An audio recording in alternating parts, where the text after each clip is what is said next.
Hello, everyone, and welcome to Real Estate Daily with the House Heroes. My name is Troy, and every day I bring you the news of the day in real estate, mortgage, and everything surrounding it. And today, like every other day, we're overwhelmed by rates, by what the Fed seems like that is the same narrative every single day. But today we'll kind of get off those topics and we'll talk about a few other things like number one, article that's happening right now is the soaring lumber prices. So here on CNBC today, Diana Olick, which we can believe or not believe, she had her article, soaring lumber prices adds nearly $19,000 cost of a new home. So that's kind of the average, which means it's been going up, and we're seeing that. It's reflecting it. But every time we look at new home builders, and I've said this many, many times before, they're in a for-profit industry. They're not in a let's get affordable homes industry. So until the federal government steps in, we're just going to continue to see them raise their prices and make it a more exclusive buyer pool that they're looking to get into so they can make more money, not actually make more homes, make more affordable homes for most of Americans in the United States. So need the federal government to step in. That's what I'm really looking for out of this article. I understand that materials keep going up, and it can be it just causing everything to go up, and we're seeing that on all fronts. Here's a Redfin article that was interesting. It says out-of-town buyers have nearly 30% more to spend on homes than locals migrating hotspots like Nashville, Atlanta, and Miami. Well, Miami's kind of questionable. I know Miami can be expensive, but the older parts of Miami are more affordable. But what this article is talking about is your typical Californian who's just sick and tired of the state, sick and tired of the taxes, sick and tired of everything here. When they move to and migrate or move to other states, they have so much more dollars in their pocket to buy homes than the locals in the area, such as, like, for an example, here in Orange County, the average home price is $950,000. So if I sold my home here for $950,000 and I moved to Nashville, Nashville's coming in right around $420,000 to $450,000.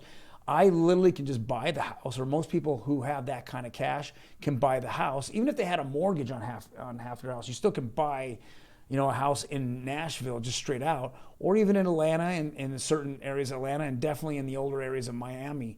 We're seeing that, the locals will struggle as out-of-town, out-of-state people will not, because they'll have so much more money, especially, again, from the East or West Coast, New York or California, even Oregon, Washington. They're just having so much more money when they sell their homes and equity that they can actually just almost buy straight out homes that are in these other, middle class rich areas. So another article here is on Zillow, and I know we haven't kind of gone over this, and I know that a lot of these different news outlets like to really give you a specific narrative, and Zillow seems to be the narrative that they really like, and so we kind of laugh it off. Zillow continues to, gain more earnings. So what they do is they're looking for a super app. They're trying to come out with a super app application for all of us to look at to see what home prices are and what homes are for sale across the United States. But when we continue to look at what they're doing, their Zestimate, which they've pretty much just destroyed them in the iBuying world, has really been a hindrance. If you go look at your home's value on it, it's just not accurate.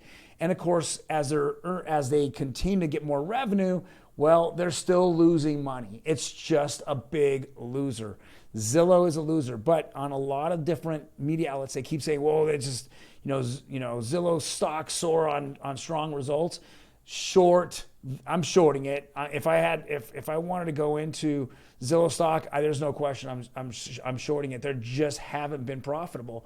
So you keep putting money into a non-profit company, and it just keeps getting crushed. And it's just a lot of media just keep saying how great they are. So we've just, as an industry, being in the industry for 15, 16 years, I still haven't seen Zillow do anything except for put an MLS together or put homes for sale together across the United States, rentals and purchases. That's their strength, and that's about it. Everything else they've tried has been kind of a disaster. Next article here is, let's see, well, let's go right to the interest rates. I mean, it's kind of been a bloodbath, and it continues to be a bloodbath.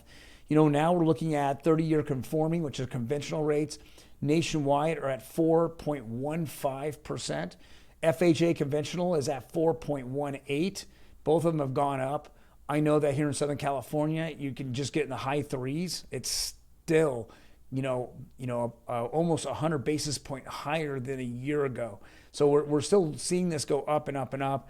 Last weekend, I had shown homes and I had a open house, and I just saw a significant decrease in buyers out there looking, and everyone's just kind of, getting over this haze of interest rates just jumping so big over the last, or increasing over the last, 4 or 5 days, or actually week. And then you had all this thing going on about the war and stuff like that. So it's really kind of hit the brakes a little bit on the real estate industry. Yet, even the house that I've listed, it had multiple offers on it. We're still seeing it. We're just not seeing, 50 people look at the house. We're seeing 25 people over last weekend. So if you're out there and you're definitely interested in getting a home, this is the time. This is like the scary time that people, will sit at their home and not go out and look because they're just not quite sure what's happening. Just like in March of 2020 when COVID hit. And it's those opportunists that are jumping on homes, that are purchasing homes and then seeing their values go up, because others will sit on the sideline and wait and not do that. So just a word of advice, the best time to buy is today. We're just going to see interest rates go up. According to some of the Fed, presidents, they just want to see, the increase in the Fed rate go up significantly in the next 3 or 4 months. So with that being said, we're just going to see this go up. So the best time to buy is get in now, lock in your loan, lock in your rate. And then you'll know that for the next 30 years, that's what your rate is. And now you're a home owner, which means you get out of that rental rat race. All right. Well, thank you very much for joining us. We are going to post a video every single day for Monday through Friday. If you like our video, hit the like button. If you want to get notified when we go on, hit that notification button. We really would appreciate that. And if you have any questions, we'll have our email address, or in chat, you can put that down and we can answer any questions that you have. Otherwise, you guys have a fantastic day, and I will see you tomorrow on Wednesday.